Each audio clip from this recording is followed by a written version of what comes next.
शिव संगनी पार्वती, तुम कहो या मैं, इससे कोई अंतर नहीं पड़ता पार्वती, क्योंकि तुम मेरा ही प्रतिरूप हो। मैं कभी तुम्हारे अंतर में रहती हूँ, कभी बाहर आ जाती हूँ। फिर भी तुमसे एक लंबे समय के पश्चात भेंट हुई है। मुझसे तुम्हारी भेंट एक लंबे समय के पश्चात हुई होगी, किंतु तुमसे मेरी भेंट प्रतिपल प्रति क्षण होती रहती है। शक्ति, कभी कभी तुम पहेली की भाषा में बात करती हो, समझना कठिन हो जाता है।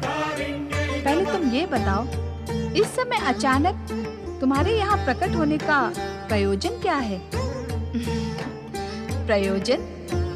प्रयोजन है तुम्हारे मन की उलझन दूर करना।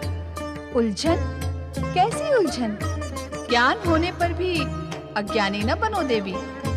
जब से तुमने तारा की दुर्दशा देखी है, तुम्हारा मन क्षोभ से आकुल व्याकुल हुआ जा रहा है। तुम समझ नहीं पा रही हो तुम्हें क्या करना आवश्यक है। ऐसी तो कोई बात नहीं है। ऐसे आश्चर्य होकर क्या देख रही हो? जब तुम उलझन से क्षुब्ध हो, तब तुम्हारे मन के क्षोभ को दूर करने के लिए प्रसन्न और हर्षित होना मेरा धर्म है। और वो लोग त्रुटि करते हैं जो मुझ शक्ति को भयानक और विनाशक समझते हैं, अकारण ही मुझसे भयभीत होते रहते हैं। परंतु वे नहीं जानते कि प्रसन्न और हर्षित होना भी मेरे स्वभाव का अंग है। मुझे ज्ञात है तो ये निराशा, उलझन और क्षोभ क्यों? अपनी इच्छा के अनुरूप कार्य करो। इच्छा के अनुरूप ही तो मैं कार्य करती हूँ। इच्छा के विरुद्ध कार्य करने के लिए भला मुझे कौन विवश कर सकता है? क्या आज तुम अपनी इच्छा से अपने स्वामी के साथ गगन विहार के लिए गई थी? हाँ, गगन विहार करना मुझे प्रिय है, मानती हूँ। गगन विहार करना तुम्हें प्रिय है, परंतु आज तुम्हें अपने स्वामी की इच्छा के आगे झुकना पड़ा। वे तुम्हें तारा के पास अपनी इच्छा से ही ले गए थे और चंद्र के पास भी ले गए थे, ये दिखाने के लिए कि वे जानकर भी अनाचारी चंद्र को अपने माथे पर बिठा सकते हैं। क्या उस समय तुम्हें क्षोभ नहीं हुआ? हुआ तो था, परंतु क्या कर सकती थी? स्वामी को, चंद्र को दिया अपना वचन निभाना था और तुम्हें अपने स्वामी का साथ निभाना था। क्यों? हाँ, स्वामी का साथ निभाना मेरा धर्म है, मेरा कर्तव्य है। धर्म और कर्तव्य के नाम पर अपनी इच्छाओं को त्याग दोगी? कैसी इच्छा? तुम स्वयं शक्ति स्वरूपिणी हो पार्वती, मेरा प्रतिरूप हो। तुम बिना इच्छा के कोई कार्य करो, ये तुम्हारे लिए शोभनीय नहीं है। अपनी इच्छा पर तुम सारे संसार को झुका सकती हो, फिर कोई भी कार्य बिना इच्छा के करना उचित नहीं है। हाँ, तुम सत्य कह रही हो शक्ति। मेरे लिए बिना इच्छा के कार्य करना उचित नहीं है, और जो इच्छा हो उसे निसंकोच प्रकट करना ही उचित होगा। पार्वती, इन बातों में तुम उस क्षोभ की बात क्यों टाल गई जो पुरुष जाति के प्रति तुम्हारे मन में उत्पन्न हुआ है? समझ में नहीं आ रहा। उस क्षोभ को मैं कैसे प्रकट करूं? मेरे स्वामी कोई साधारण पुरुष नहीं है, वे देवों के देव महादेव हैं।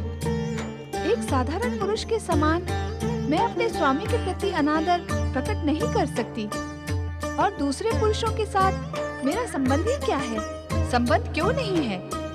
दिन रात आठों प्रहर जब तुम उस अनाचारी चंद्र को अपने स्वामी के शीश पर लगा देखोगी, तब क्या तुम्हें क्षोभ नहीं होगा?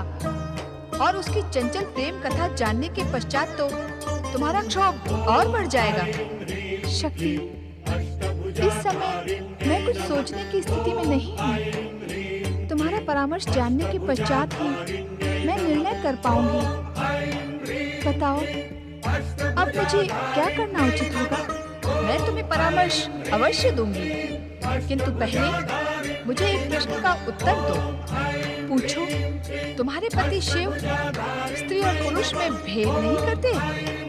वह स्वयं अर्धनारीश्वर स्वरूप में प्रकट होकर गर्व का अनुभव करते हैं।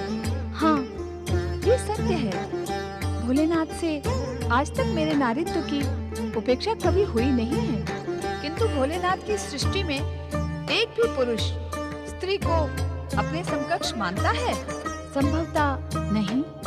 क्या नारी सम्मान की दिशा में भोलेनाथ ने एक भी प्रयास किया?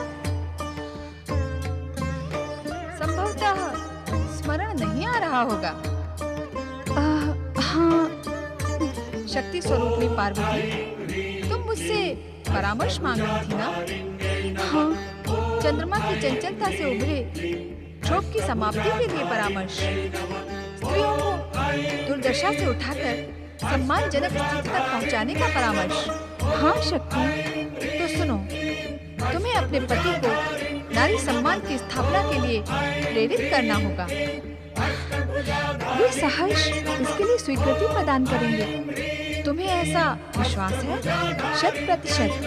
तो भोलेनाथ से कहो कि वे एक शक्तिवन की स्थापना करें, जहाँ का कण कण नारीमय हो, जहाँ पेड़ पौधे, वन्य जीव, पशु पक्षी और नर जाति का कोई भी व्यक्ति प्रवेश लेते ही नारी बन जाए। सुंदर, अति सुंदर। ऐसे वन की कल्पना से तो मुझे रोमांच हो रहा है। तो मेरी नहीं, हमारी इस कल्पना को साकार करो, अन्यथा वह दिन दूर नहीं जब नारी पददलन और अत्याचारों से पीड़ित होकर स्वयं अपना प्रतिशोध लेने के लिए खड़ी हो जाएगी। प्रतिशोध? हाँ शक्ति स्वरूपा, प्रतिशोध।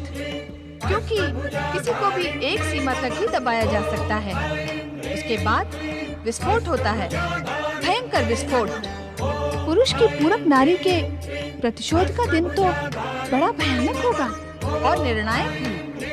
उस दिन संभव है गर्भधारिणी नारी पुरुष को गर्भधारण के लिए मना कर दे। तब अपने को सर्वशक्तिमान समझने वाले पुरुष का क्या होगा? नहीं शक्ति, संसार को ऐसी विस्फोटक और विषम स्थिति से बचाने के लिए मैं अवश्य ही शक्तिवन की स्थापना करवाकर नारी सम्मान भावना की स्थापना करूंगी। तुम अपने प्रयास में सफल हो पार्वती।